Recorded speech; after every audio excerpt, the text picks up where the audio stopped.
Shut up and refill more popcorn! Shut up and refill more popcorn! Waka Waka guys, welcome back to the best of season 4 and 5 of Shut Up and Refill My Popcorn. It's your boy Nicho, and since we didn't do a best of season 4, I'm going to incorporate that into this end of the year roundup of episodes. So I have dissected and categorized the majority of these episodes like I normally do. And up first is a category I call Family Fun. This is basically your animated G-rated films, action comedy, stuff like that. And right off the bat, if you're seeing the video of this, you're going to be treated with the cover art. They're not going to be long clips. They're not going to be crazy. About 30 seconds of each. Just, you know, you want to see a little bit more than a 30-second clip, and you want to maybe not listen to the whole episode. Do yourself a solid. Go over to my YouTube channel and look up the seasoned popcorn bites. I have them categorized by season 1, 2, 3, 4, up until 5.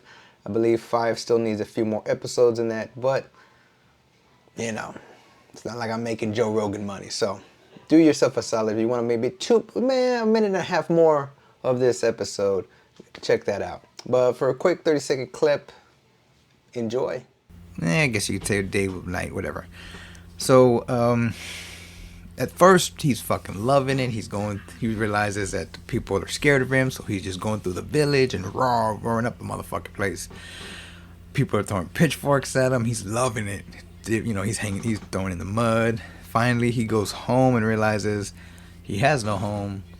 I don't know why he thought Fiona was going to be there, but he realizes that something's wrong in these witches. So they begin their journey to find because every meteor crash that has done this has been at one spot. They want to figure out why, so they make their way out there. They come across what's called Geotopia, who is leader is Shangri Lama, played by Modern Family's Jesse Tyler Ferguson, the ginger. He plays the llama. He's apparently made this whole crystal city, and the powers kind of keep everybody. Now, the progression of this movie, it doesn't typically, it doesn't stay with just the dogs or just the family. And there's parts where it seems like they could have done more with the dog than just a fucking montage. One thing that I will say is pretty funny and pretty crazy is that Julie has an admiration for Charles Barkley. You know Charles Barkley? That's terrible. They said San Antonio women are just big women, you know, that's tamales and all that, just big women. That motherfucker. And I guess they get into it a little bit. Third has like a crush on her, but they don't really get into it like Mega the Thing, where it's like, where he's like, there's a moment he's just like, oh my god, she's so gorgeous, or you know what I mean? But somehow he runs up when they're on the island. And I'm jumping from back and forth, but this movie really doesn't deserve a linear explanation. I'm just giving the stuff that I read. I'm going to be real, I kind of fell asleep during parts of it, but it wasn't like I missed a whole hour, just like 5 minutes or so. I'm just Colt is throwing $5 baseball softballs at this motherfucker, at these people, at the fat dude.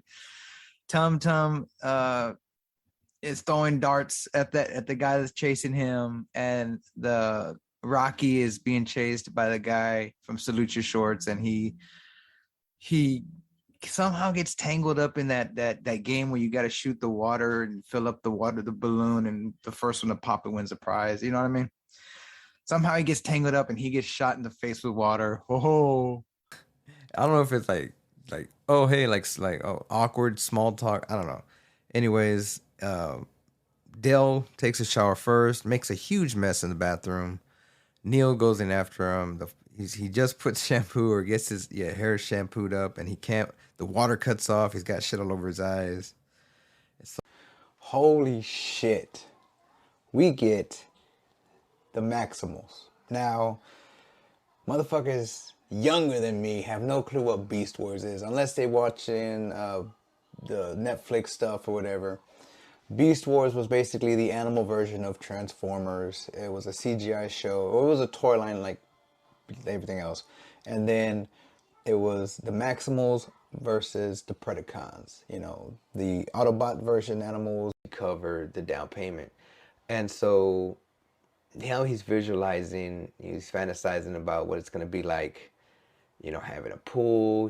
He's always got this little I want to say perverted, man, a little bit perverted, because he did check out that chick at the mall, her little panty line, but little fantasies, I guess, of being a married man, which kind of, to me, it's kind of fucked up. Kevin has to sit there and explain to Natalie and his dad that it wasn't me, it was the burglars. These people came to break in.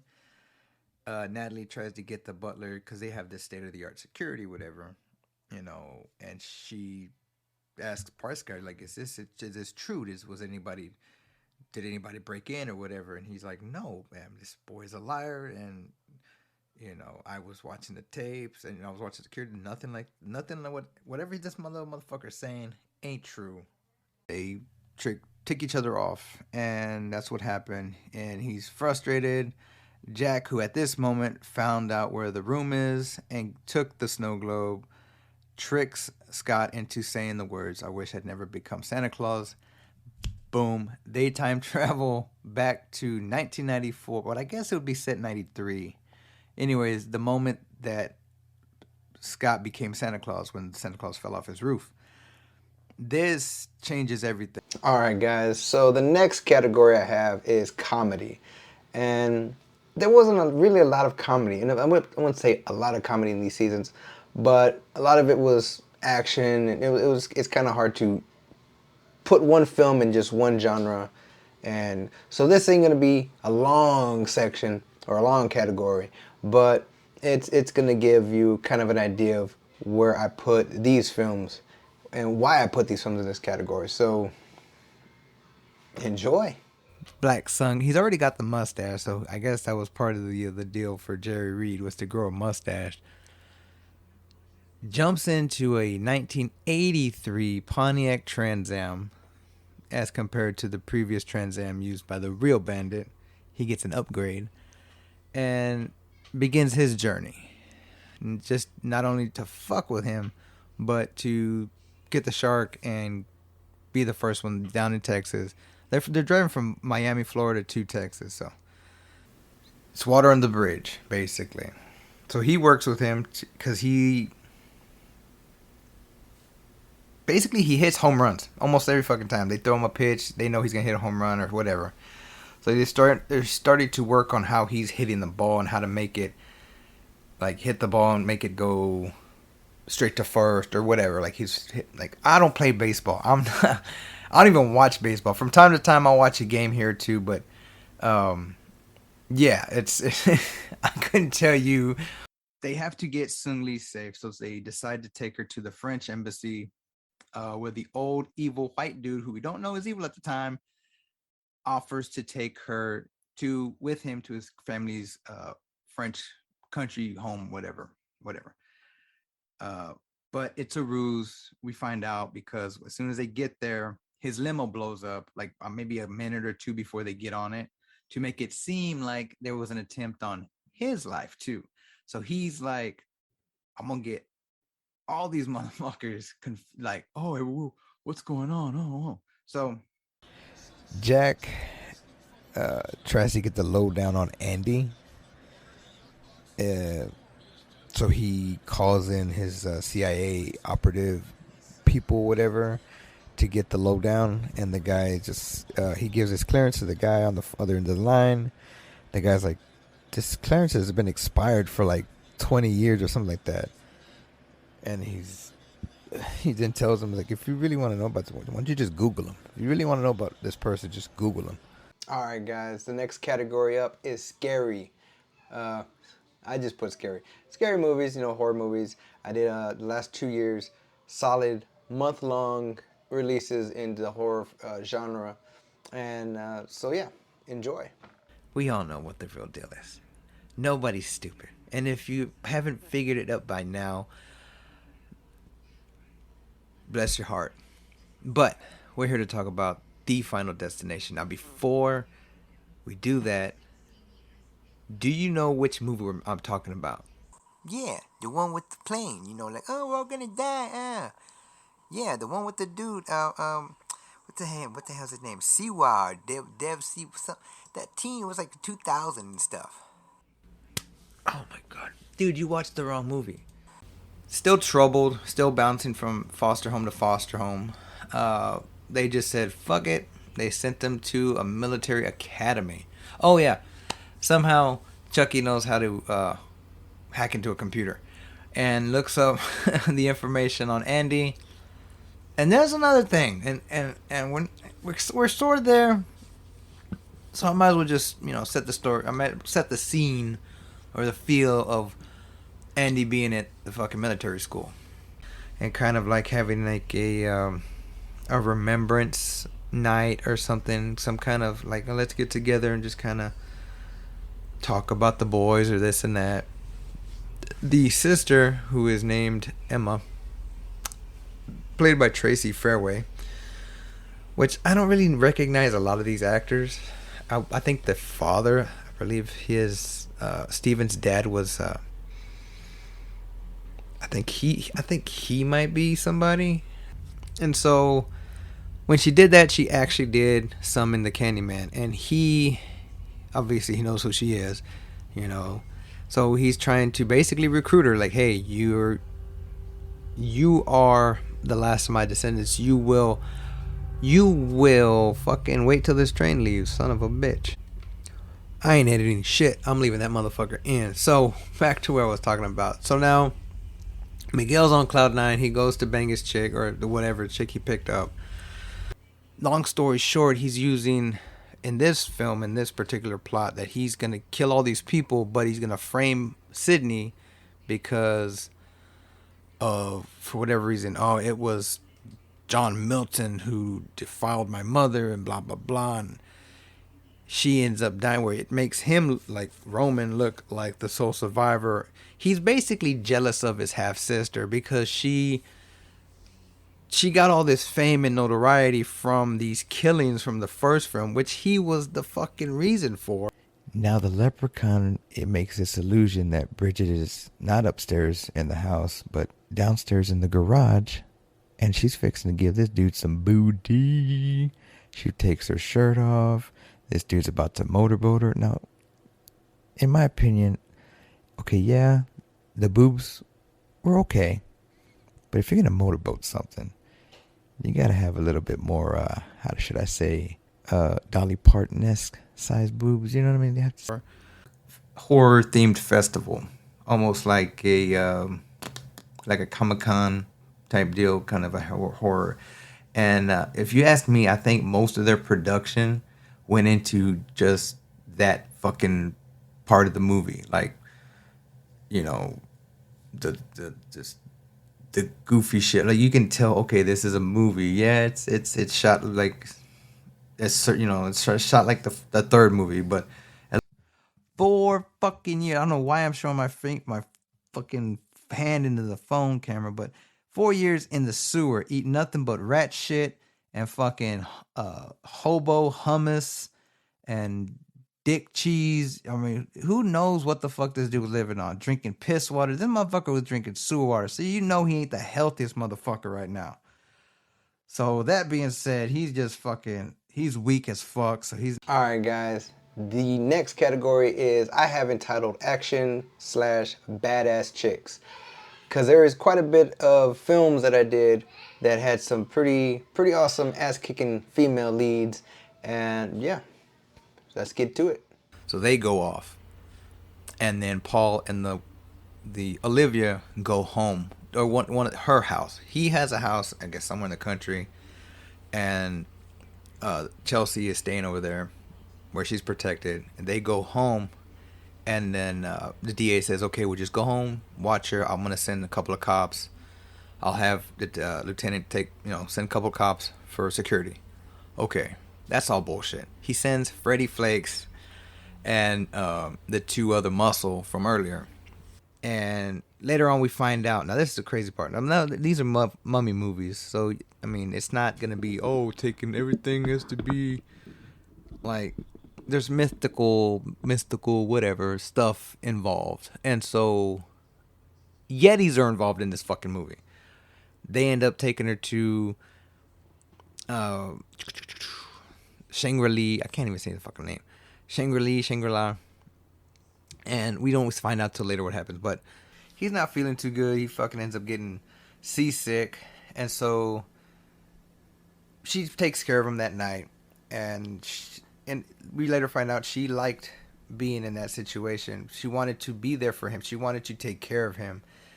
And in the morning, he just got up and went skeet shooting. A skeet. He went clay skeet shooting. A skeet.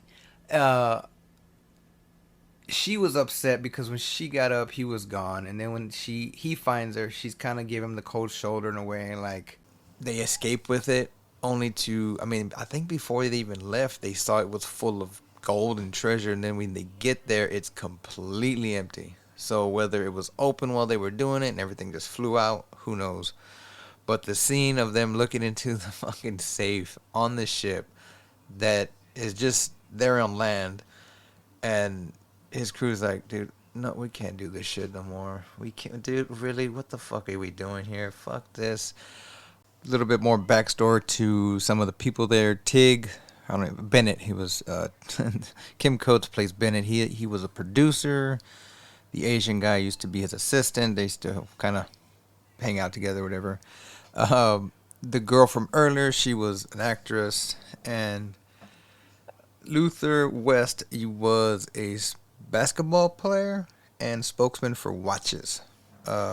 Tag Mueller, whatever the fancy watch company is. All we want is her blood. She will not be killed. Just tell us where she's at. We won't hurt her. We just want her blood. Her blood is the key to winning this war for basically the Lycans.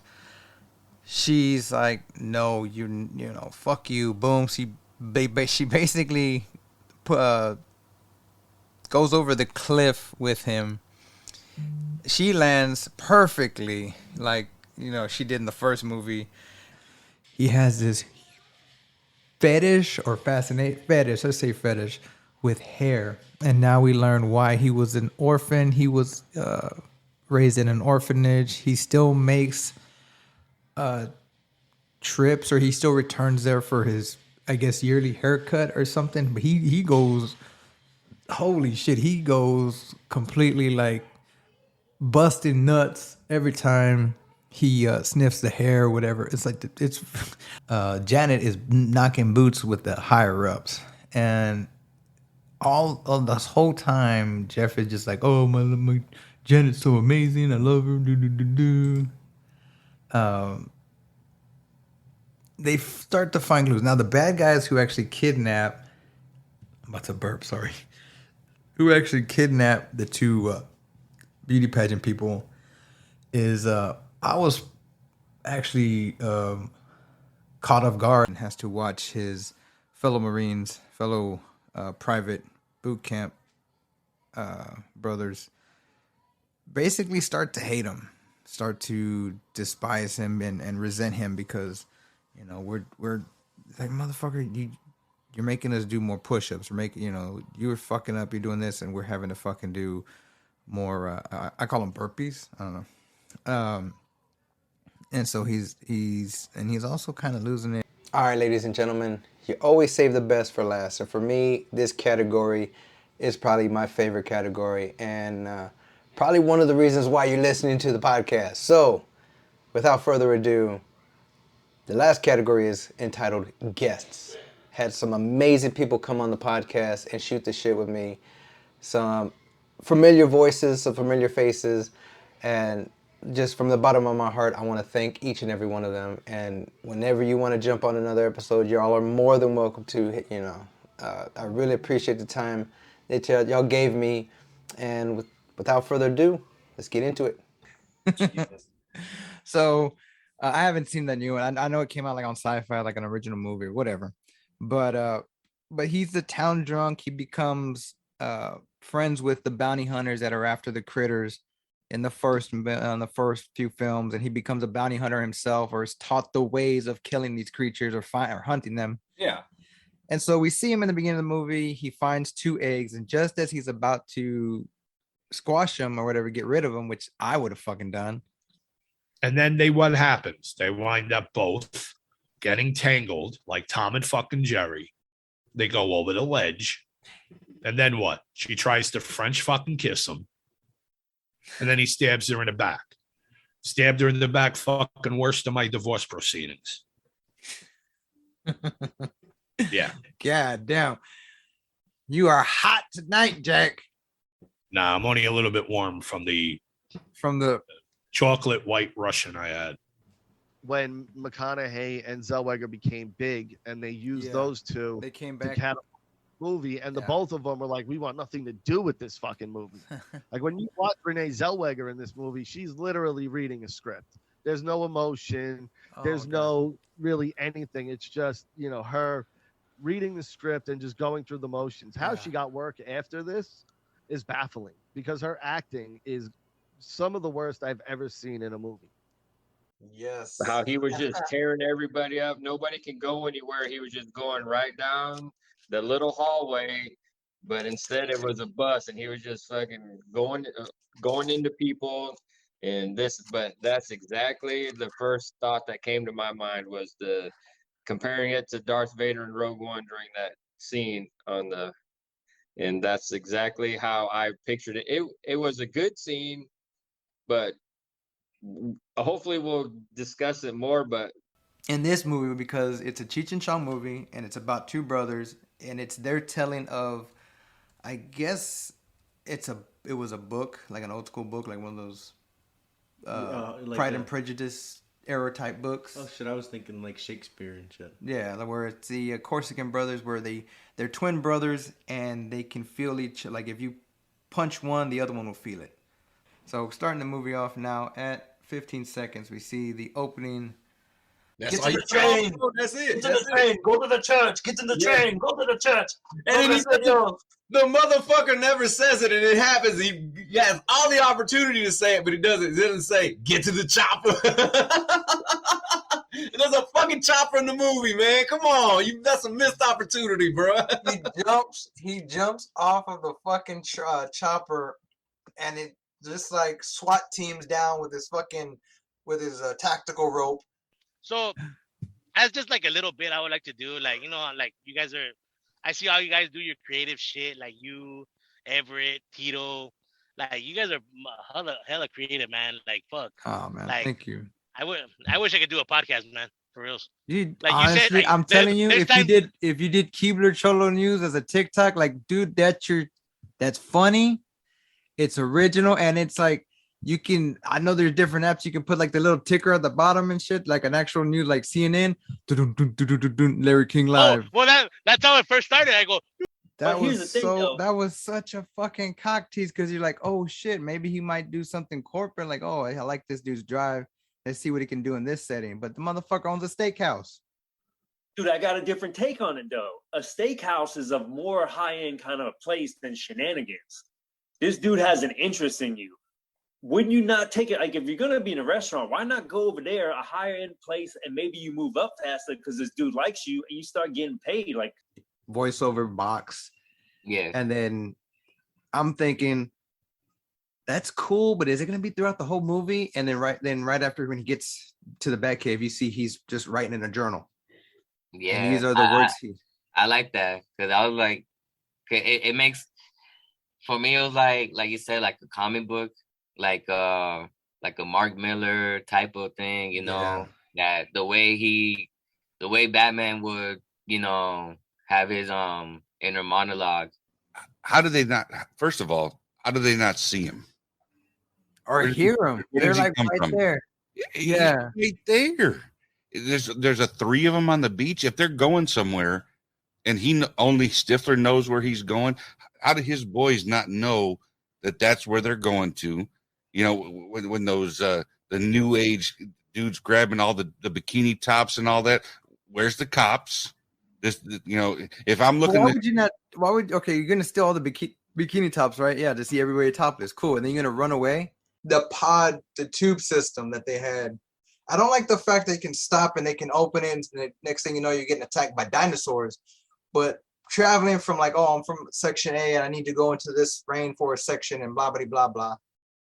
And then the crazy part is this ecosystem that they have for these dinosaurs. It's in what, like the Alaskan Alps or some shit?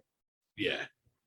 But it's in a way, it almost makes you think of like a hollow earth theory. I don't know why they would have, and that's the front of the title. The front of it is Book of Shadows, Blair Witch 2. Blair Witch 2. I have no idea. There's no Book of Shadows in it. There's no. The only book that's in it is the guys that gets ripped up. So I don't know where it doesn't. It doesn't come into play. Again, another thing that this movie does that just there's no rhyme or reason. And if you're looking for an answer for it, fuck you. You're not getting it. That is it, guys. That is the best of season 4 and 5 episode. Put in a ball for an end of year treat. Stay tuned. Season 6 starts next week, first Friday of the month of the year 2023. We're getting close to episode 100, and if I do my calculations right, I might have to do a weekly episode until we get to the 4th year anniversary in March. But if not, and we stick to the 2 episodes a month, we'll eventually get to episode 100. But I'm gonna go ahead and make a solid year season. I had a lot of fun doing season 5 and doing it. I had promised to do it from March 2022 to March 2023. I'm just gonna go ahead and say fuck it. Let's cut it off here at the end of the year and start a new season in January. And that's the plan list for now. What to do after episode 100? Still got a lot of movies and ideas I haven't done yet. I know I did a lot of preview episodes for the extra butter feed. That's only to boost more traffic to that sister station. Other than that, still got a lot of episodes in the works. I want to say the next one is going to be on the Chronicles of Riddick, 2004's sequel to 2000's Pitch Black, which starred Vin Diesel as the character Riddick, Richard B. Riddick.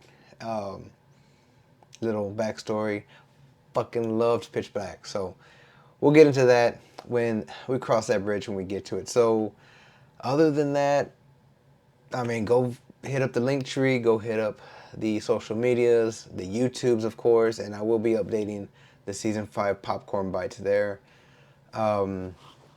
If you see this little thing on my neck, it's a wireless microphone, so I can do these things with my hands. I'm going to be utilizing this a little bit more, especially with video. And I want to try and get rid of this little watermark or some other this shit. And but if not, it's a virtual background. So, and I hope you enjoyed this little end of year treat. And I hope you're still riding with me this time next year when we get to season 7.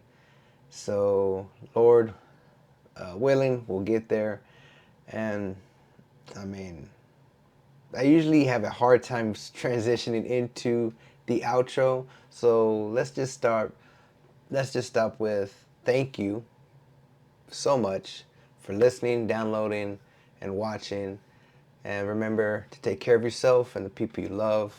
Nanu, nanu. Peace.